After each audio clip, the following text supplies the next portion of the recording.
शिवसेना शिंदेची राष्ट्रवादी अजित पवारांची supreme court हाच निर्णय देईल, देवेंद्र फडणवीसांचं वक्तव्य. सुळे काहीही बोलू शकता, हा प्रश्न सर्वोच्च न्यायालयाच्या विचाराधीन आहे. यापूर्वी लोकसभा निवडणुकीत आणि 2024च्या विधानसभा निवडणुकीत शिवसेना ही एकनाथ शिंदेची तर राष्ट्रवादी काँग्रेस अजित पवार यांची असल्याचं शिक्कामोर्तब झालंय. सुप्रीम कोर्ट हाच निर्णय देईल असा दावा मुख्यमंत्री देवेंद्र फडणवीस यांनी केला आहे. जातनिहाय जनगणना होते याचा मला आनंद आहे. मोदी सरकारने ही मागणी मान्य केली.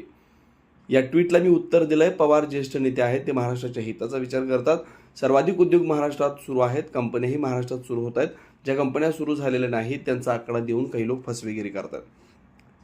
माझ्या ट्विटनंतर सगळ्या गोष्टी समोर आल्या. चाकांचा विषय निश्चितच गंभीर आहे. 5-7 एजन्सींमुळं त्याचा कोणी वाली नाही, त्यामुळे जिल्हाधिकाऱ्यांना त्याचा वाली करू आणि तिथल्या समस्या दूर करू.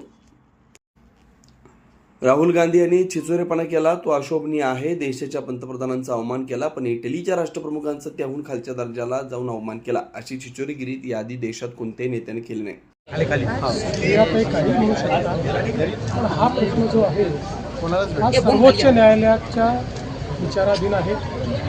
आता सर्वोच्च न्यायालय या संदर्भात निर्णय देणार आहे, पण त्यापूर्वी लोक न्यायालयाने हा निर्णय 2024च्या विधानसभा निवडणुकीत दिलेला आहे. आणि लोक न्यायालयाने शिवसेना ही सन्माननीय एकनाथराव शिंदेजींची आणि राष्ट्रवादी ही अजितदादा पवारांची आहे, यावर शिक्कामोर्तब केलेला आहे. ठीक आहे, आता सुप्रीम कोर्ट काय करतात याकडे सगळ्यांचं लक्ष आहे. सुप्रीम कोर्टही हाच निर्णय दिला अशी आम्हाला अपेक्षा. जनगणनेच्या अधिवेशनाची सूचना जारी केलेली आहे. पहिल्यांदा जात न्याय माहितीची नोंद